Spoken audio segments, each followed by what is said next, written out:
ये भाई साहब जो नीतीश ने बिहार विधानसभा में और उसके बाद विधान परिषद में जो वक्तव्य दिया है, सो कॉल्ड सेक्स एजुकेशन, उसको सेक्स एजुकेशन मत कहिए, वो पोर्न लेक्चर था।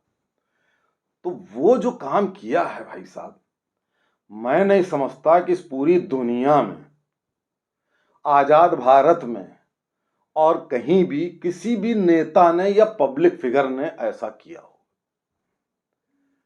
और आप देखिए उसने जो पोर्न लेक्चर दिया उसमें एक्शंस डाले,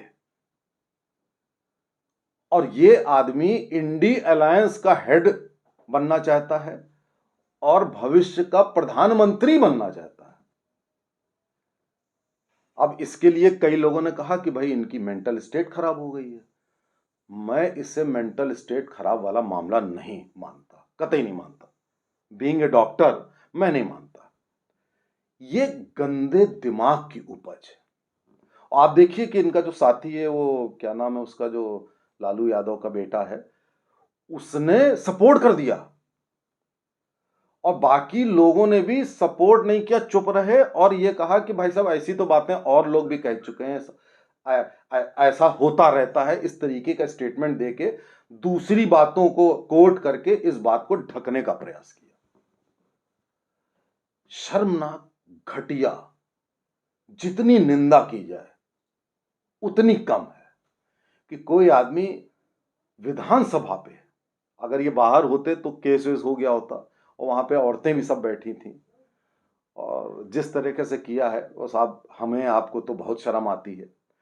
अब आपको बताएं कि ये जो नीतीश कुमार हैं, हालांकि इनकी उम्र मात्र 75 साल है, 74-75 है, और इन्हीं की उम्र के हमारे मोदी जी भी हैं, लगभग, शायद एक एक दो साल कम होंगे।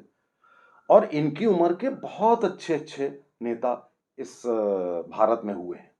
लेकिन जैसे जैसे उम्र बढ़ती है वैसे वैसे शालीनता आती है, वैसे वैसे आप बोलते हैं तो आपको पब्लिक लाइफ में बोलने का एक एक्सपोजर होता है, एक तरीका, एक सलीका आ जाता है। अब इस आदमी ने, ये कोई इसका ट्रैक रिकॉर्ड है, इसने कोई पहली बार ऐसा नहीं किया है। अभी ये किसी उसमें गए थे, किसी की उसमें मर गए थे कोई, किसी नेता के पिता, तो वहां जाकर के श्रद्धांजलि अर्पित करने में इन्होंने उस नेता के सर पर फूल चढ़ा दिए। ये तो मानसिक मामला हो सकता है, ये तो मान सकते हैं। इसके अलावा भी कई बार इन्होंने स्त्रियों के प्रति, अभी ये शराब कांड में गए थे, तो शराब कांड में जहां पहुंचे, जहां पे मृत्यु हो गई है, वहां बोले पिएंगे तो मरेंगे। अब बताइए, ऐसे कोई बोलता है जहां पे कोई मर गया हो? और स्त्रियों के विरुद्ध ये कोई पहली बार नहीं, इसके पहले हल्का फुल्का बोले, इस बार तो इन्होंने हद पार कर दी। तो अब आप बताइए कि इंडी अलायंस तो पहले से ही ब्रेक हो रहा था। अखिलेश यादव अलग हैं, केजरीवाल जेल वेल जा रहे हैं, अब ये भी पूर्णतया अलग। कांग्रेस बहुत खुश है कि इस आदमी ने ये बात कह दी, पूरे देश की पब्लिक ओपिनियन इसके अगेंस्ट हो गई, बिहार की जनता इसके अगेंस्ट हो गई। इनका पॉलिटिकल कैरियर मुश्किल से 4-5 महीने और है, इसके बाद ये गए। तो अब ले दे के कांग्रेस बहुत खुश है कि अब तो राहुल गांधी अनडिस्प्यूटेड लीडर हो जाएंगे। हालांकि उन्होंने भी एक बार कहा था कि गांधी जी के अगल बगल लड़कियां रहती थीं, और साहब वो जो आरएसएस मुखिया हैं उनके अगल बगल लड़कियां नहीं रहती। उन्होंने भी ऐसी बात करी थी। तो उस समय ज्यादा हंगामा नहीं हुआ था, तो कम वो भी नहीं है, लेकिन अभी वो खुश हो रहे हैं कि भैया अब हम ही बचे भाई, और कोई तो बचा नहीं। खैर साथियों, मैं आपसे भी कहूंगा और आप सबसे कहूंगा, बिहार के लोगों से कहूंगा कि क्या आप ऐसे लोगों को अपना नेता चुनते हैं तो क्या ये सही है?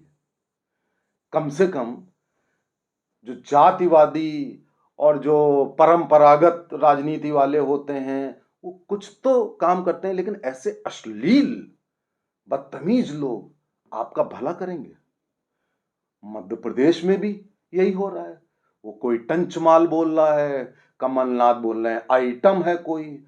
तो इसमें जितने नेता हैं, वो उनके दिमाग में क्या सेक्स घुसा है, क्या अश्लीलता घुसी है, ये तो समझ के परे है कि आप भ्रष्टाचार कर रहे थे, वहां तक तो किसी तरीके से झेल रहे थे आपको, अब आप सेक्स रिडन माइंड आपका हो गया है। तो आप ये जो सड़क के जो पान खाने वाले जो लड़के होते हैं, वो भी कोने में जाके ऐसी बात करते हैं। 4 लोग खड़े होते हैं पान की दुकान पे, वहां नहीं करते हैं, कोने में ले जाके अमा गुरु ऐसा कर दो, ऐसी बातें करते हैं। उनसे भी गए बीते ये पब्लिक लाइफ के जो 18-18 साल से मुख्यमंत्री हैं। तो सोचिए कि ये भाई साहब, इनकी खाल कुछ चेहरा कुछ और अंदर क्या रहा होगा। इसीलिए ये पिछड़ों की राजनीति और जातिगत जनगणना करते हैं, ताकि ये अपनी सीट बचा रखें। तो अगर आप अभी भी नहीं जागे तो आप जानिए फिर क्या है।